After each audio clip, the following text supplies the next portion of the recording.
Hello साथियों, welcome to Gurukul exam. आप सभी का स्वागत है साथियों आपके अपने चैनल गुरुकुल एग्जाम के अंदर। जैसा कि आप जानते हैं आज 27 जनवरी है और आज CTET का पहला पेपर समाप्त हो चुका है और जिन प्रश्नों को आज पूछा गया था उन सभी प्रश्नों को आप सभी के लिए लेकर आए। तो मेरे प्यारे मित्रों, वीडियो को लास्ट तक देखना, ठीक है। आज का पहले प्रश्न में आपसे पूछा गया था कि अभिप्रेरणा के सिद्धांतों के अनुसार एक शिक्षक के द्वारा सीखने को संवर्धित कर सकता है, कौन कर सकता है, ये आपसे पूछा गया था। तो मेरे प्यारे मित्रों, इस प्रश्न का राइट आंसर है विद्यार्थी से वास्तविक अपेक्षाएं रखने वाला, ठीक है। तो right answer option number A हो जाएगा। चलिए आ जाइए। विकास शुरू होता है कौन सी अवस्था से, ये आपसे पूछा गया था। तो विकास जो शुरू होता है एक बच्चे का या व्यक्ति का, वो होता है प्रसव पूर्व अवस्था से। क्या से साथियों? प्रसव पूर्व अवस्था से। तो राइट आंसर आपका बी था। आगे आपसे पूछा गया था बहुविध बुद्धि सिद्धांत के अनुसार सभी प्रकार के पशुओं, खनिजों और पेड़ पौधों को पहचानने और वर्गीकृत करने की योग्यता कहलाती है। ये बहुत अच्छा प्रश्न था। इस प्रश्न का राइट आंसर था प्राकृतिक बुद्धि। क्या साथियों? प्राकृतिक बुद्धि। तो right answer option number B था। आगे पूछा गया था अधिकांश व्यक्तियों की बुद्धि औसत होती है, बहुत कम लोग प्रतिभा संपन्न होते हैं और बहुत कम व्यक्ति मंद बुद्धि होते हैं। ये कथन के प्रतिस्थापित सिद्धांत पर आधारित है। किस सिद्धांत पर आधारित है मेरे प्यारे मित्रों? ये है बुद्धि के वितरण पर आधारित। क्या? बुद्धि के वितरण पर आधारित। तो राइट आंसर होता ऑप्शन नंबर बी वाला। आगे आपसे पूछा गया था मित्रों, नोट करिएगा, सहयोगी अधिगम में अधिक उम्र के प्रवीण विद्यार्थी छोटे और कम निपुण विद्यार्थियों की मदद करते हैं किससे? ये पूछा गया था। बताइए मित्रों। बहुत अच्छा प्रश्न है, नोट करना इसका आंसर कि निपुण विद्यार्थी की मदद करते हैं इससे कि उच्च उपलब्धि और आत्मसम्मान विकसित होता है। राइट आंसर था ऑप्शन नंबर डी वाला। आ जाइए साथियों, आगे आपसे पूछा गया था, नोट करिएगा, कि जब पूर्व का अधिगम नई स्थितियों के सीखने को बिल्कुल प्रभावित नहीं करता तो ये कहलाता है। जब पूर्व का अधिगम नई स्थितियों को सीखने को बिल्कुल प्रभावित नहीं करता तो ये क्या कहलाता है मित्रों? ये कहलाता है अधिगम का शून्य स्थानांतरण। क्या साथियों? अधिगम का शून्य स्थानांतरण। तो राइट आंसर था आपका ऑप्शन नंबर ए, बिल्कुल सही आंसर। आ जाइए आगे। बहुत अच्छा प्रश्न है, चिंतन अनिवार्य रूप से क्या है? बहुत अच्छा प्रश्न है। चिंतन अनिवार्य रूप से जो है मेरे प्यारे मित्रों वो है संज्ञात्मक गतिविधि। क्या? संज्ञात्मक गतिविधि। ये आगे मित्रों, आगे आपसे पूछा गया था कि एक बाल केंद्रित कक्षा में बच्चे समानत सीखते हैं। एक कक्षा में बच्चे समानत जो सीखते हैं मित्रों, वो सीखते हैं व्यक्तित्व रूप से। क्या मित्रों? व्यक्तित्व रूप से, ठीक है। आगे आपसे पूछा गया था पियाजे के अधिगम के संज्ञात्मक सिद्धांत के अनुसार वह प्रक्रिया जिसके द्वारा संज्ञात्मक संरचना को संशोधित किया जाता है वह कहलाती है। क्या कहलाती है? वो कहलाती है स्कीमा। क्या मित्रों? स्कीमा इस प्रश्न का राइट आंसर था, ठीक है। आगे पूछा गया था एक शिक्षिका अपने शिक्षार्थियों की सदैव इस रूप में सहायता करती है कि वे एक विषय क्षेत्र से प्राप्त ज्ञान को दूसरे विषय क्षेत्र के ज्ञान के साथ जोड़ सके।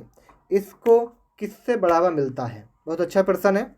इस प्रश्न का राइट आंसर था ज्ञान के संबंध में, ज्ञान के सहसंबंध एवं आंतरण में। राइट आंसर था ऑप्शन नंबर बी वाला। आगे पूछा गया था सृजनात्मक मुख्य रूप से संबंधित है। सृजनात्मक मुख्य रूप से संबंधित है, यह है अपसारी बहुविधि चेतन मतलब चिंतन से, ठीक है। तो राइट आंसर था बी वाला। आइए, बहुत अच्छा प्रश्न है, एक अच्छा प्रश्न पूछा गया, नोट करिएगा इस प्रश्न को, कि एक विद्यार्थी मेडिकल कॉलेज में दाखिला लेने के लिए कठिन परिश्रम करता है ताकि वह प्रवेश परीक्षा में उत्तीर्ण हो सके। ये विद्यार्थी किस रूप से अभिप्रेरित है? बहुत अच्छा प्रश्न है, नोट करिएगा। इस प्रश्न का राइट आंसर हो जाएगा आंतरिक। क्या मित्रों? आंतरिक इस प्रश्न का राइट आंसर हो जाएगा। आगे पूछा गया व्यवहार का करना पक्ष में आता है। व्यवहार का करना पक्ष में आता है तो ये आपका आता है सीखने के गतिक कॉग्निटिव क्षेत्र में, सीखने के गतिक कॉग्निटिव क्षेत्र में। ठीक है, चलिए आगे आप पूछा गया था मित्रों, नोट करिएगा। विज्ञान एवं कला प्रदर्शनियों, संगीत एवं नृत्य प्रस्तुतियों तथा विद्यालय पत्रिका निकालने के लिए किसके बारे में क्या चीज़ की जाती है, ये पूछा गया था प्रश्न में। तो प्रश्न नंबर जो 14 है, इस प्रश्न का राइट आंसर होगा, मैं आपको दोबारा प्रश्न को पढ़ के बताता हूँ। विज्ञान एवं कला प्रदर्शनी, संगीत एवं नृत्य प्रस्तुतियाँ तक विद्यालय पत्रिका निकालने के लिए क्या किया जाता है, ये कहता है शिक्षार्थियों को सृजनात्मक मार्ग उपलब्ध कराने के लिए। तो राइट आंसर था ए वाला। आगे पूछा गया था, एक शिक्षिका अपने शिक्षार्थियों के अनेक तरह की सामूहिक गतिविधियों में व्यस्त रहती है, जैसे समूह चर्चा, समूह परियोजना, भूमिका निर्वाह आदि। ये सीखने के किस आयाम को उजागर करता है? तो वो होता है आयाम, नोट कर लेना सभी छात्र, उसका नाम होता है सामाजिक गतिविधि के रूप में अधिगम। क्या? सामाजिक गतिविधि के रूप में अधिगम। आगे पूछा गया, जब एक शिक्षिका दृष्टिबाधित शिक्षार्थी को कक्षा के अन्य शिक्षार्थियों के साथ सामूहिक गतिविधियों में शामिल करती है तो वह क्या कहलाती है? क्या कहलाती है मित्रों? वह कहलाती है समावेशी शिक्षा की भावना के अनुसार कार्य कर रही है। बहुत अच्छा प्रश्न था, बी आंसर था।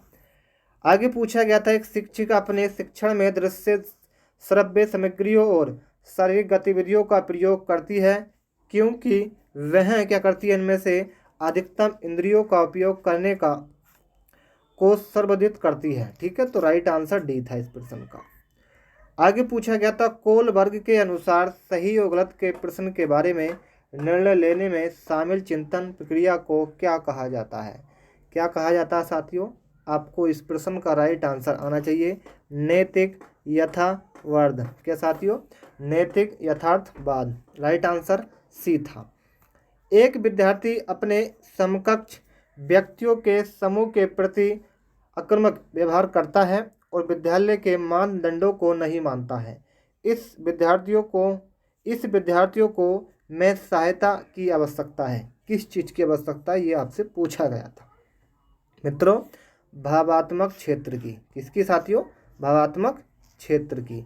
तो राइट आंसर आपका ए बिल्कुल सही आंसर आपका हो जाएगा। तो करेक्ट आंसर हो जाएगा आपका ऑप्शन नंबर ए वाला। सभी छात्र समझ पाए होंगे। तो ये कुछ महत्वपूर्ण प्रश्न थे जो आज पूछे गए थे। कैसे लगे मेरे मित्रों, कमेंट में बताइएगा। और आप चैनल पर पहली बार आएँ तो नीचे एक आपको लाल रंग का बटन मिलेगा साथियों, उसको ज़रूर दबाकर हमारे चैनल को सब्सक्राइब जरूर कर लेना, साथ में बेल आइकन ऑन कर देना ताकि आपको अगली वीडियो का जो नोटिफिकेशन है वो आपको सबसे पहले मिलता रहे। सभी छात्रों को जय हिंद, जय भारत।